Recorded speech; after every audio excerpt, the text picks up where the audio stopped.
Hello, I'm Tu Kim Lam. Welcome to the Medical News Show from Washington, D.C.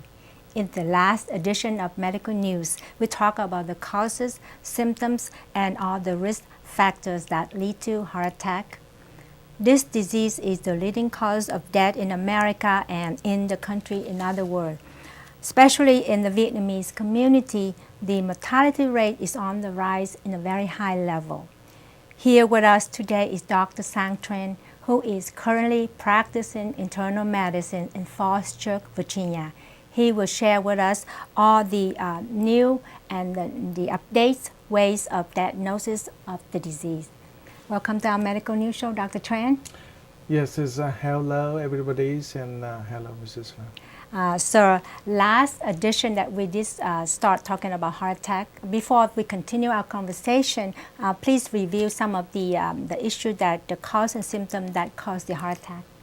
Yes, the heart attack is caused by the blockage completely of one of the arteries of the heart. Remember, last time we discussed about the underlying causes of the heart attack, mean the blockage of artery. But the blockage of artery, if you look at the pictures on the screen, you can see surrounding the heart is a lot of vessels and provide the nutrients and the oxygen for the heart muscle to use for contractions. But one of them we have the blockage, so you can see the pictures.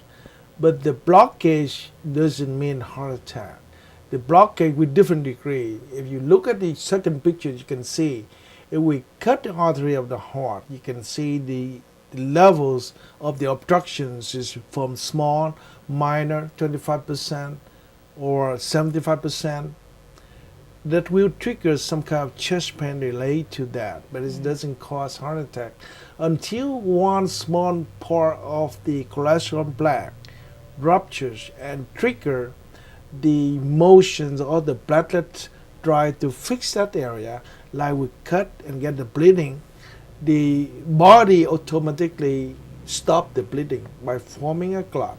The same thing exactly happened to the heart vessels, because when this happens, the platelet come to fix that area and forming a clot that you can see the red spot on the pictures on the bottom part of on the screen.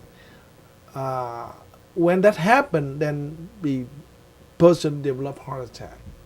The second causes is not from the blockage, but from the constrictions of the artery of the heart due to under so much stress or due to the use of cocaine or different medication that may trigger that. Usually happen in young people. That's what we discussed last time, and now we just move forward how to make that kind of diagnosis for this disease. So can you tell us how many methods that can be used to diagnose the disease? In so many decades, usually all the physicians, all the experts try to use the method they have available to make the diagnosis.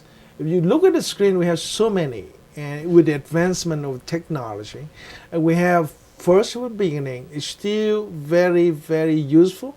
That's EKG, they call electrocardiogram. The blood test only used in hospitals in acute case of the heart attack. And then in regular case, to make the diagnosis of the blockage of the artery and heart, people use stress test. And because stress test not really is very good, then they move to more advanced technology called thallium stress test. And nowadays, people are talking about ultrasound, color ultrasound, 3D ultrasound to make the diagnosis of the heart disease. And also CAT scan is very popular right now, because with the advancements of the technology, we have 3D CAT scan, color CAT scan, and able to really look at all the arteries around the heart to make the diagnosis of blockage. And finally, we use MRI. But lastly, it's very important because right now it's still popular in the United States, around the country and around the world. We call angiogram or cardiac catheterization. Cardiac means heart.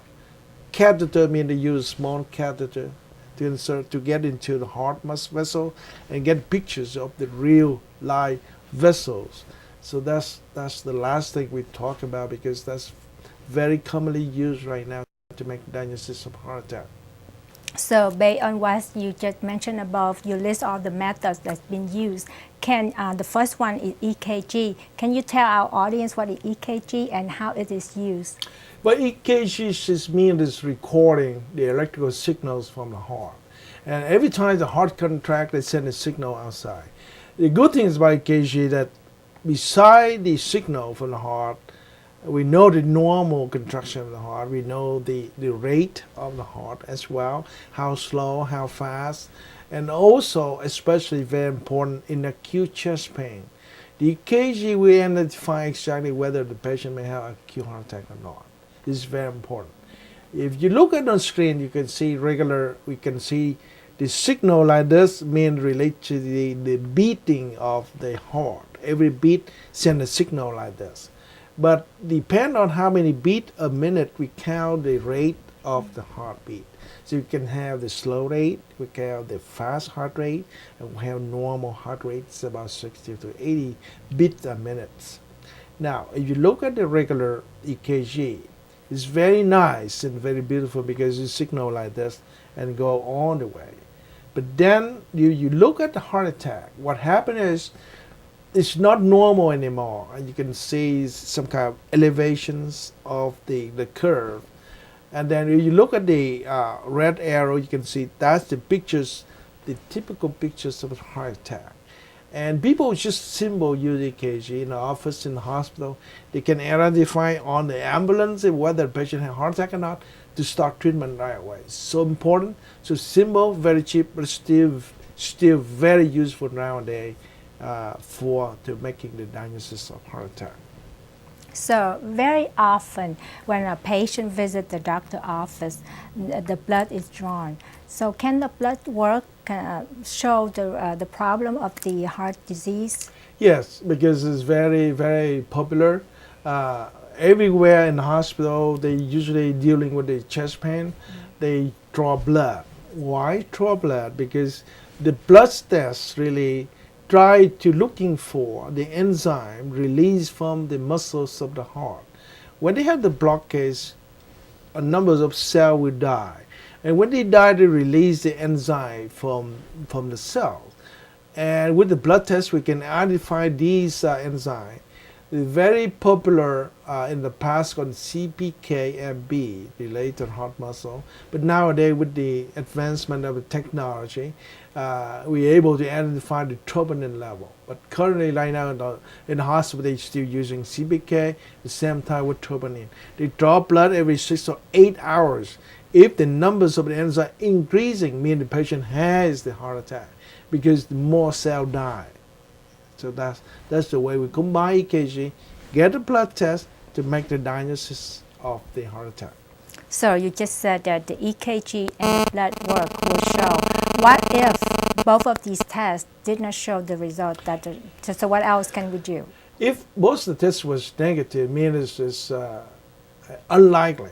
Or if we're still concerned about the blockage, means the patient really has small blockage, then we hope to go to the further testing. And the first one is called stress test. Stress test means is people will get to the treadmill and walk in different speed and different kind of levels, and then forcing the heart to work harder and harder. When that happens, then the computer will recognize the changing of the electrical signals from the heart to see whether they may have some problem with the no blood flow or decreased blood flow to that area. Indirectly, will move forward to identify the blockage of the heart. That's very, very commonly used for regular stress test. But the stress test only sensitive maybe about 75 to 80% only. So we need further testing. So what other testing besides stress tests, sir? The further testing is very important because when we see that's not so sensitive, the most experts using the radioactive to inject into the body during the exercise, and they using a special camera, they call it a gamma camera, to receive all the signal from the heart muscles. If you look at the pictures, you can see why is that happen. On the left side, you can see the heart muscles receive all the flow and all the radioactive signal. So we can see so round. And now on the right side, you don't see it. Part that have some defect is no blood flow to that area. That defect was caused by the blockage. So indirectly, the physician know that, well, this is one blockage in that area. So that the reason we use thallium stress test is more sensitive and more specific. The sensitivity may be up about 85 to 90% of the cases. So nowadays, science and technology is way in advance. For example, technology, for example, CAT scan or MRI, how helpful are these technologies in order to diagnose the disease, sir? Yeah, we have so many technologies that the most expert can use. The first one I want to mention is called stress echocardiogram. Echocardiogram means the use of ultrasound to look at inside the heart and look at the contraction of the heart, look at the movement of the heart. When we compare when the patient exercise and not exercise, mean resting and exercise, the expert can look at that and see how different the contraction to really identify the area of the defect or blockage. So if you can just look at the pictures, on the screen, you can see how is the motion. Just show you the pictures of how they do it on the ultrasound. And the colors in red and blue relate to the blood flow to the valve, and the contractions relate to contraction of the muscle. So that's echocardiogram. But the more simple thing is more. Right now it's very important with the technology. We have the CT angiogram. You notice we have CAT scan of the heart, CAT scan of the chest, CAT scan of the abdomen, everywhere. When you end up hospital, they do all kinds of CAT scan. But now with the new technology, with the color CAT scan, with the 3D, and also nowadays they come up with 4D CT scan. You can see the artery around the heart, very, very beautiful. If you look at the screen, you can see how they can look at the pictures of the vessels around the heart without touching inside the body. They just use a CAT scan. So hopefully now people believe in the futures. These spatial CAT scan, 3D or 4D CAT scan, maybe hopefully replace the old method to make the diagnosis of blockage of the heart. Now, beside that, I just want to mention briefly about the MRI. MRIs seem to be, people like it, but it's not for the heart. It's not really good to make the diagnosis of the blockage. So that's basically all the method we use right now with the technology. So you have shared so many methods that used to diagnose the disease. Can you, based on your experience, would you share with us which one that's the most effective and the most accurate method that? Yeah, the method is more accurate, and usually it's in medical term we use gold standard. Gold standard, I mean, when we're talking about gold standard, this is the best method we use right now. And I will present to you, if you look on the screen, you see the models, how they do it. They call catheterization or angiogram. Angios mean vessel. Gram mean to get pictures of the vessel of the heart. If you look at the heart, you can see the motions. First, the motion of the heart. Now, how you can get into the vessel of the heart to get the pictures? First, you have to look for the area of the vessels in the groin area or the right arms. And you use that area and looking for the place, exactly the artery, to get into the artery by insert a catheter. So we call it catheterization. If you look at the picture slowly, you can see the way they insert the catheter, go deep into the artery, and move the catheter slowly upward until they can see closer and closer is the yellow part. Go to the heart and looking for the base of the artery of the heart. And then from then, they inject the contrast dye. If you look at the left side of the picture, you can see flushing of the contrast dye. You can see the pictures of arteries in narrow area. It's almost 90% on the left side of the pictures on X-ray. And then afterward, they move the catheter deeper into the chambers of the heart, they call ventricle, to see the motion or the contractions of the heart. Afterward, simply they just remove the catheter. The patient still awake, able to talk with the patients or the cardiologist, or can see the movie with their own heart as well. So this is amazing technology.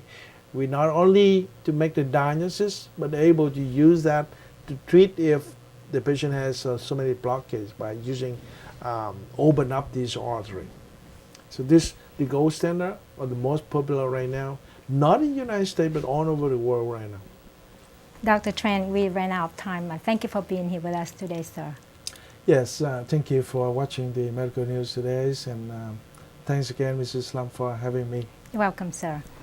That was Dr. Sang Tran, who just shared with us about the new methods to diagnose heart attack. In the next edition, we will talk about the update treatments for heart attack. Please stay tuned for more in the next edition.